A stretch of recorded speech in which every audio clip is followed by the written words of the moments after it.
अस्तगफिरुल्लाह मस्जिद अक्सा गिराकर third temple की तैयारी मुकम्मल की जा रही है। इस्लाम की वो मुकद्दस तरीन जगहों में से एक जगह है जिसे ना सिर्फ किबला अवल होने का शर्फ हासिल है, बल्कि यही वो मुकाम है जहां से नबी करीम सल्लल्लाहु अलैहि वसल्लम ने मेराज का सफर शुरू किया।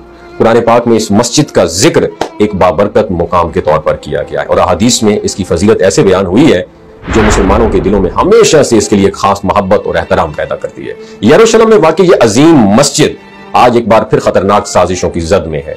हालिया दिनों में सोशल मीडिया पर एक ऐसी वीडियो वायरल हुई है जिसे मसनूई जहानत की मदद से तैयार किया गया और इस वीडियो का अनवान है अगले साल यरूशलेम में, और इसमें मस्जिद अक्सा की तबाही और उसकी जगह हैकल सुलेमानी की तामीर को एक मजाजी हकीकत के तौर पर पेश किया गया है। ये सिर्फ एक वीडियो नहीं है बल्कि ज़हनी तौर पर मुसलमानों को शिकस्त देने और दुनिया को एक नए बयानिए का आदी बनाने की शऊरी कोशिश है। फलस्तीनी वजारत खारजा ने शदीद तशवीश का इजहार करते हुए अक़वाम मुत्तहिदा, OIC और दीगर आलमी इदारों से मुतालबा किया है कि वो इस मामले का संजीदगी से नोटिस लें और ऐसी इश्तियाल अंगेज मुहिम्मात को रोकने के लिए फौरी इक़दाम करें। उनका कहना है ये महज ख्यालात या नजरियात नहीं है बल्कि एक मुकम्मल मनसूबाबंदी है जो वक्त के साथ हकीकत में तब्दील हो सकती है, और अगर इसे बर वक्त स्टॉप ना किया जाए तो सेहूनी आबादकार तंजीमें काफी अरसे से मस्जिद अक्सा के नीचे डिगिंग खुदाई कर रही हैं। उनका क्लेम यह है यहां उनका कदीम तरीन यानी हैकल सुलेमानी मौजूद था जिसे वो दोबारा उसकी कंस्ट्रक्शन करना चाहते हैं। ये काम खामोशी से मगर मनसूबाबंदी के साथ जारी है, और जब उन्होंने मसनूई जहानत के जरिए आवामी राय को मुतासर करने की कोशिश शुरू की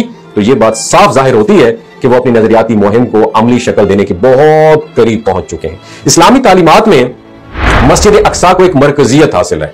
नबी करीम सल्लल्लाहु अलैहि वसल्लम ने फरमाया कि जब तुम देखो कि मस्जिद यानी बैतुल मक़दस जो है उसमें तामीरात हो रही हैं और आबादी बढ़ रही है तो समझ लो वो बहुत करीब है। इस तरह एक और रिवायत के मुताबिक हजरत इमाम महदी अलैहिस्सलाम के ज़हूर के बाद वो यरूशलेम में क़यादत फरमाएंगे और हजरत ईसा अलैहिस्सलाम भी वही नज़ूल फरमाएंगे। ये भी रिवायत में आता है कि दज्जाल के फितने का आखिरी मार्का इसी सरजमीन पर होगा जहां मुसलमान और दज्जाल के फॉलोअर्स के दरमियान जबरदस्त फाइट होगी।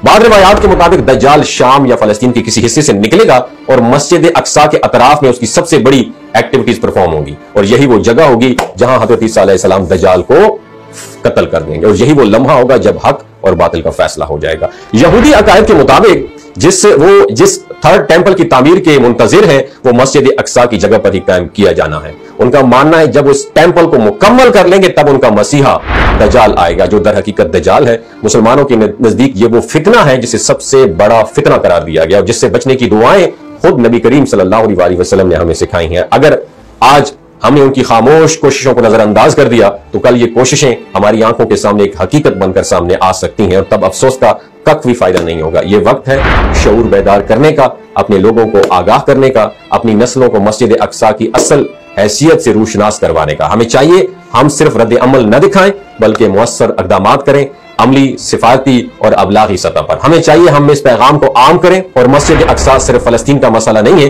ये पूरी उम्मत मुस्लिमा की जिम्मेदारी है। और मस्जिद अक्सा का दिफा महज एक इमारत की हिफाजत नहीं बल्कि एक नजरिए, एक अकीदे और एक रूहानी रिश्ते का तहफ़्फ़ुज़ है। उसके साथ साथ हमारी तारीख भी जुड़ी है, इससे हमारा मुस्तकबिल भी वाबस्ता है। आज जब दुश्मन की चालें ज्यादा मुनज़्ज़म और टेक्नोलॉजी से आरास्ता हो चुकी हैं तो हमारी खामोशी हमारी कमजोरी बन सकती है। ये वो वक्त है जब हमें एक वाज़ेह और अमन मगर मजबूत पैगाम देना चाहिए कि मस्जिद अक्सा हर मुसलमान के दिल में बसती है और उसकी हिफाजत हमारी मुश्तरका जिम्मेदारी है। सिर्फ अल्फाज नहीं, हमें अमल दिखाना होगा। ये वो लम्हा है जब हमारी गैरत, शऊर और अकीदे का इम्तिहान है। और याद रखें मस्जिद अक्सा की बरकत सिर्फ तारीख में महफूज नहीं है, ये बरकत आज भी जिंदा है। अगर हमने अपनी जिम्मेदारी निभाई तो अल्लाह की मदद भी जरूर शामिल हाल होगी, और अगर हमने आंखें बंद रखी तो कल के हालात हमसे हिसाब जरूर लेंगे। वमा अलैना इल्लल बलागुल मुबीन। पाकिस्तान जिंदाबाद, इस्लाम जिंदाबाद, पाक फौज जिंदाबाद।